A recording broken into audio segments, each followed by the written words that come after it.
comparat amb el que tot seguit presentem en exclusiva aquí, Dilluns Clapés, és res, és una minudència. Estem parlant del primer cas de grip aviar, sisplau, a Catalunya. Endavant, que passi la infermera amb el...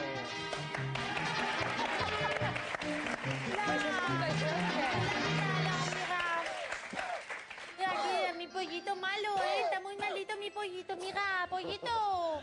Ustedes, aparte, trabajan en el Apolo, ¿no? Sí, bueno, nosotros trabajamos, pero es que ella ha ido a hacer un bolo a Francia y le ha cogido con una paloma porque a este le va toda la pluma. ¿Podemos hablar con el pollito? Sí, pero, pollito, di una cosa, es que está delirando, ¿es de la fiebre?